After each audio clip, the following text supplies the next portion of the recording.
ഉച്ചയൂണിന് office റൂമിൽ നിന്നിറങ്ങി കോറിഡോറിലൂടെ നടന്നു വരുമ്പോഴാണ് HR ഡിപ്പാർട്ട്മെന്റിന് മുമ്പിൽ ഒരു ആൾക്കൂട്ടം കണ്ടത്. ഏത് പോസ്റ്റിലേക്കായിരിക്കും പെട്ടെന്ന് ഓർത്തിട്ടും ഓർമ്മ കിട്ടാത്തതുകൊണ്ട് അതങ്ങ് വിട്ടുകളഞ്ഞു.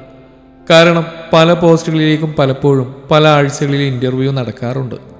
ഫൈനൽ ഇന്റർവ്യൂവിന് ശേഷം തിരഞ്ഞെടുക്കപ്പെടുന്ന കാൻഡിഡേറ്റുകളുടെ ഫയൽ മാത്രമേ എൻ്റെ ടേബിളിൽ എത്താറുള്ളൂ. അവയിൽ നിന്നൊരാളെ തിരഞ്ഞെടുക്കുക എന്ന് മാത്രമാണ് എൻ്റെ ജോലി.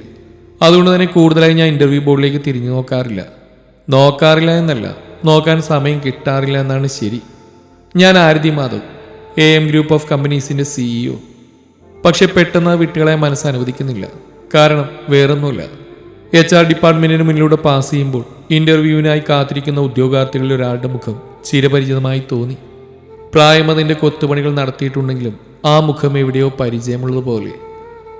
അല്ലെങ്കിലും ആഴത്തിൽ പതിഞ്ഞ ചില മുഖങ്ങൾ നമ്മൾക്കൊരിക്കലും മറക്കാൻ കഴിയില്ലല്ലോ, അത് എത്ര വർഷങ്ങളായാലും. പാൻട്രിയിലേക്ക് എത്തിയപ്പോഴേക്കും എൻ്റെ PA വീട്ടിൽ നിന്ന് കൊണ്ടുവന്ന ഭക്ഷണങ്ങളെല്ലാം ടേബിളിൽ നിരത്തിയിരുന്നു. വീട്ടിൽ പോയി കഴിക്കേണ്ട കാര്യങ്ങളെന്ന് നാരായണേട്ടൻ പലപ്പോഴും പറയാറുണ്ട്. നാരായണേട്ടൻ ഡ്രൈവറായിട്ടോ? പുള്ളിക്കാരൻ ഞങ്ങളുടെ വീട്ടിലെ സ്ഥിരം ഡ്രൈവറായിട്ട് വർഷങ്ങൾ പലത് കഴിഞ്ഞു. എങ്കിലും ഞാൻ വീട്ടിൽ നിന്ന് രാവിലെ പോരുമ്പോൾ തന്നെ ഭക്ഷണം എടുത്ത് കൊണ്ടുവരികയാണ് പതിവ്. വെറുതെ ഉച്ചയൂണ് വീട്ടിലേക്ക് അയച്ചു ചെന്ന് ഓഫീസ് അന്തരീക്ഷത്തിൻ്റെ മൂടെന്തിനെ കളയണമെന്ന് ഓർത്തിട്ടാണ് പലപ്പോഴും അങ്ങനെ ചെയ്യാറുള്ളത്.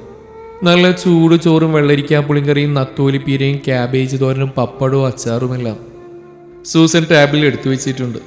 ഞാൻ കൈ കഴുകി ടേബിളിലിരുന്നു. സൂസൻ എൻ്റെ എതിർവശത്തായിരുന്നു. എന്തായാലും രണ്ടാൾക്കുള്ള ഭക്ഷണം കല്യാണി ചേച്ചി കുത്തി നിറച്ച് വെക്കുമെന്ന് അറിയാവുന്നതുകൊണ്ട് സൂസനോട് പലപ്പോഴും ഞാൻ ഭക്ഷണം കൊണ്ടുവരേണ്ട ആവശ്യമില്ലെന്നാണ് പറഞ്ഞിട്ടുള്ളത്. കാര്യം സൂസൻ എൻ്റെ PA ആണെങ്കിലും അങ്ങനെ ഒരു വേർതിരിവ് ഞാൻ സൂസനോടോ, ഞാൻ ബോസാണെന്നുള്ള ഒരു വേർതിരിവ് സൂസൻ എന്നോടോ തോന്നിയിട്ടില്ല. വിളിക്കുമ്പോൾ മാഡം ചേർത്ത് വിളിക്കുമെങ്കിലും അതിലൊരു മൂത്ത ജ്യേഷ്ഠതയുടെ സ്ഥാനമായിട്ടാണ് എനിക്ക് പലപ്പോഴും തോന്നിയിട്ടുള്ളത്. ഒരുള്ള ചോറുരുട്ടി നത്തോലിപ്പീരയും കൂട്ടി വായിലേക്ക് വെച്ചു. ആഹാ, എന്തൊരു സ്വാദ്! അല്ലെങ്കിലും കല്യാണി ചേച്ചിക്ക് അതീവ കൈപ്പുണ്യമാണ്. കല്യാണം കഴിഞ്ഞ് വന്നതിന് ശേഷം ഞാൻ പാചകം പഠിച്ചതും കല്യാണി ചേച്ചിയിൽ നിന്നാണ്. അത്യാവശ്യം പാചകം ചെയ്യാറുണ്ടെങ്കിലും കല്യാണി ചേച്ചി ഒരിക്കലും അധികം അടുക്കളയിൽ കയറ്റാറില്ല. കല്യാണി ചേച്ചി ഞങ്ങളുടെ അടുക്കള ഭരണം ഏറ്റെടുത്ത് നാരായണേട്ടനെ കല്യാണം കഴിച്ച മുതലാണ്. സ്കൂളിൽ പഠിക്കുന്ന കാലം മുതൽ നാരായണേട്ടനാണ് വീട്ടിലെ സ്ഥിരം ഡ്രൈവർ എന്ന് മാധവേട്ടൻ പറഞ്ഞു തന്നിട്ടുണ്ട്. മക്കളെല്ലാം നന്നായി പഠിക്കുന്നവരും ആത്മാർത്ഥതയുള്ളവരായതുകൊണ്ട് കമ്പനി എന്ന സ്വപ്നം മനസ്സിൽ മുളച്ചപ്പോൾ തന്നെ അതിലൊരു പോസ്റ്റിലേക്ക് ഞാൻ നാരായണേട്ടൻ്റെ മകനെ സജസ്റ്റ് ചെയ്യുകയും ചെയ്തു. എൻ്റെ സജഷൻ മോശമല്ലെന്ന് അവൻ തെളിയിക്കുകയും ചെയ്തു. ഭക്ഷണം കഴിച്ച ശേഷം പാത്രം കഴുകി പാൻട്രിയുടെ റാക്കിലേക്ക് അമഴ്ത്തി വെച്ച് ഞാൻ പതുക്കെ ഓഫീസിലേക്ക് നടന്നു. ഉദ്യോഗാർത്ഥികളുടെ തിരക്കിനെയും തീർന്നിട്ടില്ല. അവരെ കടന്ന് ഞാൻ മുന്നോട്ട് പോയി. സീറ്റിൽ നിന്നിട്ട് ഞാൻ ആലോചിച്ചത് ചിരപരിചിതമായ ആ മുഖത്തെ പറ്റിയായിരുന്നു. പിന്നെ ജോലി തിരക്ക് കൂടി വരികയും ഫോൺ കോളുകളും കൂടെ ആയപ്പോൾ ആ കാര്യം ഞാൻ വിട്ടുപോയി. പിറ്റേ ദിവസം രാവിലെ ഞാൻ ഓഫീസിലേക്ക് കയറി ചെല്ലുമ്പോൾ എൻ്റെ ടേബിളിന് മുമ്പിൽ 3 ഫയലുകൾ ഇരിപ്പുണ്ടായിരുന്നു. ഫയലിന് പുറത്തായി job position assistant account manager എന്ന് എഴുതിയിരിക്കുന്നു. പരിചിതമായ മുഖം എൻ്റെ മുന്നിലേക്ക് വെച്ച 3 ഫയലുകളിലും കാണാത്തതുകൊണ്ട് ഞാൻ HR ഡിപ്പാർട്ട്മെന്റിലേക്ക് വിളിച്ചു. അന്ന് ഇന്റർവ്യൂവിന് വന്ന എല്ലാ ഉദ്യോഗാർത്ഥികളുടെയും ഡീറ്റെയിൽസ് എടുപ്പിച്ചു. അവസാനം അതിനിടയിൽ നിന്ന് ഞാൻ ആ മുഖം കണ്ടെത്തി. ദിനേശ് മേനോൻ എന്ന എൻ്റെ കോളേജ് സീനിയർ. നേടിയ അക്കാദമിക് വിദ്യാഭ്യാസങ്ങളും ചെയ്തിരിക്കുന്ന ജോലികൾ അവലോകനം ചെയ്ത് എൻ്റെ മുന്നിലേക്ക് നേരത്തെ വെച്ച 3 ഫയലുകളുടെ ഒപ്പം വരില്ലെങ്കിലും തരക്കേടില്ലാത്ത വർക്ക് എക്സ്പീരിയൻസ് ഉണ്ട്. എന്താണ് ചെയ്യേണ്ടെന്ന് ഒരു നിമിഷം ആലോചിച്ചു. പിന്നെ ഒന്നും നോക്കിയില്ല. ആ 3 ഫയലുകൾ മാറ്റിവെച്ച് ആ ജോലിയുടെ വേക്കൻസിയിലേക്ക് ദിനേശ് മേനോനെ സജസ്റ്റ് ചെയ്തു. തിരിച്ച് ഫയൽ എടുക്കാൻ വന്ന HR ചോദ്യപാത്രത്തിനെ നോക്കിയെങ്കിലും ഞാൻ അതിന് മുഖം കൊടുക്കാതെ ഹീ സ്യൂട്ടബിൾ എന്ന് മാത്രം പറഞ്ഞു. ഒന്നും പറയാതെ HR ഫയലുകൾ എടുത്ത് പുറത്തേക്ക് പോയി. അങ്ങനെ കുറച്ച് ദിവസങ്ങൾക്ക് ശേഷം ദിനേശ് മേനോൻ അസിസ്റ്റന്റ് അക്കൗണ്ട് മാനേജറായി ജോലിയിൽ കയറി. അന്ന് സൂസൻ എൻ്റെ ക്യാബിനിലേക്ക് വന്നപ്പോൾ അവളുടെ മുഖത്ത് 1000 ചോദ്യങ്ങളുള്ളതുപോലെ എനിക്ക് തോന്നി. കാര്യം എനിക്ക് വ്യക്തമായില്ലെങ്കിലും കുറച്ചു നേരം കഴിഞ്ഞ് അവൾ എന്നോട് തന്നെ ചോദിച്ചു, മാഡം, ഞാനിവിടെ വെച്ച 3 ഫയലുകളിലെ കാൻഡിഡേറ്റിനെ അല്ല മാഡം സെലക്ട് ചെയ്തിരിക്കുന്നത്. സാധാരണ മേഡം അങ്ങനെ ചെയ്യാറില്ലല്ലോ, ഇതെന്തു പറ്റി എന്നവൾ ചോദിച്ചപ്പോഴാണ് അവളുടെ മനസ്സിൽ തന്നോട് ചോദിക്കാനുണ്ടായിരുന്ന ചോദ്യങ്ങൾ എന്താണെന്ന് എനിക്ക് മനസ്സിലായത്. സൂസൻ, എനിക്ക് ദിനേശിനെ പരിചയമുണ്ട്, അതുകൊണ്ടാണ് ഞാൻ സജസ്റ്റ് ചെയ്തെന്ന് അവളോട് പറഞ്ഞെങ്കിലും അവൾ ആ മറുപടിയിൽ സംതൃപ്തയില്ലെന്ന് എനിക്ക് അപ്പോൾ തന്നെ മനസ്സിലായി. സൂസൻ പുരികം വളച്ച് എന്നെ നോക്കി. കൂടുതലൊന്നും പറയാൻ നിൽക്കാതെ അവൾ പുറത്തേക്ക് പോയി. അല്ലെങ്കിൽ എന്നെ സംബന്ധിക്കുന്ന കാര്യങ്ങൾ അറിയുന്ന 5 പേരാണ് ഈ ലോകത്തിലുള്ളതെന്ന് എനിക്ക് പലപ്പോഴും തോന്നിയിട്ടുണ്ട്. 1 എൻ്റെ കെട്ടിയോർ, 2 എൻ്റെ മോനും, 3ാമതുള്ള നാരായണേട്ടനാണ്, 4ാമത് കല്യാണി ചേച്ചിയും, 5ാമത് സൂസനും. എന്നെ സംബന്ധിക്കുന്ന കാര്യങ്ങൾ ഇവരിൽ ആരെങ്കിലും ഒരാൾക്ക് തീർച്ചയായിട്ടും അറിഞ്ഞിരിക്കും. പതിവ് പോലെ അന്ന് ഉച്ചയ്ക്ക് ഭക്ഷണ മേശക്കരികിൽ എതിർഭാഗത്ത് അവിടെ ഇരുന്നപ്പോൾ മുന്നിൽ തളം കെട്ടിക്കിടക്കുന്ന മൗനം കണ്ട് ഞാൻ ചോദിച്ചു, സൂസൻ എന്തു പറ്റി? മാഡം, ഞാൻ കാര്യം ചോദിച്ച ബുദ്ധിമുട്ട് തോന്നരുത്. സാധാരണ റിക്രൂട്ട്മെൻറ്റ് കാര്യങ്ങളിൽ മാഡം ഇടപെടുന്ന ഞാൻ കണ്ടിട്ടില്ല. ഇതാദ്യമായിട്ടാണ് കാണുന്നത്. അതുകൊണ്ട് എനിക്കൊരു സംശയം. മാഡത്തിന് അദ്ദേഹത്തെ നേരത്തെ അറിയുന്നു പറഞ്ഞിരുന്നു. ഇതാണോ നീ ഇത്രയും നേരം മനസ്സിലിട്ടുകൊണ്ട് നടന്നിരുന്നത്? ദിനേശ് മേനോനേക്കാൾ ക്വാളിഫിക്കേഷനുള്ള ആളുകളുണ്ടായിട്ടും അദ്ദേഹത്തിന് എന്തിനു സെലക്ട് ചെയ്യുന്നതിൽ ആർക്കാരും സംശയം തോന്നില്ല മാഡം? തോന്നുമല്ലോ. ഞാനും പറഞ്ഞു. മാഡത്തിന് ദിനേശ് മേനോൻ എങ്ങനെയാണ് പരിചയം?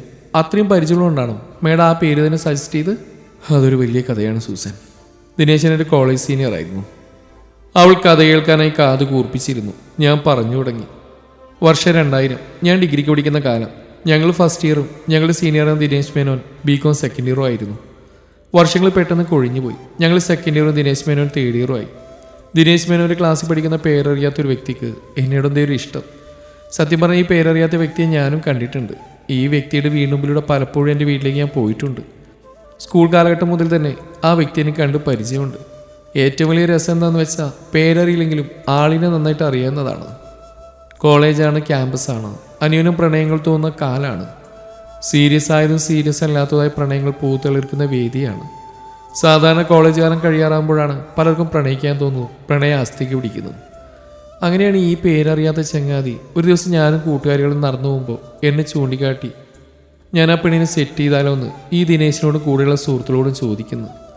അവരുടെ മുഖഭാവത്തിൽ നിന്ന് സംഭാഷണങ്ങൾ ഇതൊക്കെ തന്നെയാണെന്ന് എനിക്ക് ഊഹിക്കാൻ പറ്റുമായിരുന്നു. പിന്നെ ഞങ്ങൾ നടന്ന് അവിടെ അടുത്തെത്തി. അവരെ കടന്നു പോകുമ്പോഴാണ് ചിരിച്ചുകൊണ്ട് ദിനേശ് മേനോൻ്റെ മറുപടി അവ്യക്തമായി എൻ്റെ ചെവിയിൽ പതിഞ്ഞത്. അവൻ സുഹൃത്തിനോട് പറഞ്ഞ് ഇത്രമാത്രം, ഉണ്ണിയെ കണ്ടാൽ അറിയില്ലേ ഊരിലെ പഞ്ഞെന്ന്. പ്രണയത്തിന് സമ്പത്ത് ഒരു പ്രധാന ഘടകമാണെന്ന് ഞാൻ മനസ്സിലാക്കിയത് അപ്പോൾ മുതലാണ്. അതുകൊണ്ട് തന്നെ ക്യാമ്പസിൽ ആരും എന്നെ പ്രണയിക്കുകയോ ഞാൻ പ്രണയത്തിൽ ചാടുകയോ ചെയ്തില്ല. പക്ഷേ ആ വാക്കുകൾ അതെൻ്റെ മനസ്സിനെ വല്ലാതെ മുറിവേൽപ്പിച്ചിരുന്നു. പ്രണയിക്കാൻ പറ്റാത്തതുകൊണ്ടുള്ള വിഷമമല്ല, നമ്മുടെ സഹതാപാവസ്ഥയെ ഒരാളെ അപമാനിക്കുമ്പോൾ ഉണ്ടാവുന്ന സങ്കടം. പിന്നീട് ക്യാമ്പസ് വിട്ടോടുകൂടി അതെല്ലാം ഞാൻ മറന്നുവെങ്കിലും പണത്തിന് മീതെ പരുന്തും പറക്കലെന്ന വാക്യം പലപ്പോഴും പല ജീവിത സാഹചര്യങ്ങളിൽ എനിക്ക് നേരിടേണ്ടി വന്നിട്ടുണ്ട്. അതുകൊണ്ട് തന്നെ ഞാൻ തിരഞ്ഞെടുത്ത കോഴ്സുകളും പഠിച്ച ബിരുദാനന്തര ബിരുദങ്ങളും എല്ലാവരിൽ നിന്നും വ്യത്യസ്തയാണെന്ന ഉദ്ദേശത്തോടു കൂടിയായിരുന്നു. അതിനിടയിലാണ് എൻ്റെ വിവാഹം കഴിഞ്ഞത്. എൻ്റെ എക്സാമിന് റിസൾട്ട് വരുന്ന സമയങ്ങളിൽ ഞാൻ എൻ്റെ മോനെ പ്രസവിച്ച ആശുപത്രിയിലായിരുന്നു. പിന്നീട് മോൻ്റെ തിരക്കുകളായിട്ട് മുന്നോട്ട് പോയി. സ്കൂളിൽ ചേർക്കാൻ പ്രായപ്പോൾ ഇനി എൻ്റെ തിരക്കുകളിലേക്ക് ഞാൻ പോകാൻ തീരുമാനിച്ചു. അങ്ങനെയാണ് മാധവേട്ടനുമായിട്ട് ഡിസ്കസ് ചെയ്ത് ഈ സ്ഥാപനം ഉരുത്തിരിഞ്ഞു വന്നു. ഇപ്പം എന്നെ ഏറെ ഇൻസൾട്ട് ചെയ്ത ആ വാക്കുകളുടെ ഉടമയെ നേരിക്കണ്ടപ്പോൾ സത്യം പറഞ്ഞാൽ അയാളൊന്ന് അഭിനന്ദിക്കണമെന്ന് എനിക്ക് തോന്നി കേട്ടോ. സത്യത്തിൽ മോട്ടിവേഷൻ മാത്രമല്ലടോ, ഒരാളെ നല്ല നിലയിൽ എത്തിക്കാൻ ചിലപ്പോൾ ചില അപമാനങ്ങളും പോസിറ്റീവായിട്ട് എടുക്കുകയാണെങ്കിൽ നമ്മൾ വിചാരിച്ചതിനേക്കാൾ എത്രയോ ഉയരത്തിൽ നമ്മൾ എത്തിക്കും. ഇൻസൾട്ട് ഈസ് എ മോട്ടിവേഷൻ എന്ന് പറയില്ലേ, അതുപോലെ. അതുകൊണ്ടാണ് ഞാൻ ദിനേശ് മേനോനെ സെലക്ട് ചെയ്ത്. അയാളോടുള്ള നന്ദി ഇങ്ങനെയെങ്കിലും ഞാൻ കാണിക്കണ്ടേ? ഞാൻ പറഞ്ഞു വന്നത് മുഴുവനാക്കി സൂസനെ നോക്കി. പക അത് വീട്ടാനുള്ളതാണ്. അങ്ങനെ പറയും മാഡം. ഞാനിതിനൊരു വിദ്വേഷയോട് വെച്ച് പുലർത്തുന്നു. സത്യത്തിൽ അന്ന് അയാൾ പറഞ്ഞ് ശരിയായിരുന്നില്ലേ? എൻ്റെ സാഹചര്യം അങ്ങനെയായിരുന്നു. അത് തുറന്നു പറഞ്ഞൊരു വ്യക്തിയോട് എനിക്ക് എന്തിനാണ് വിദ്വേഷം തോന്നിയിട്ടുണ്ട്?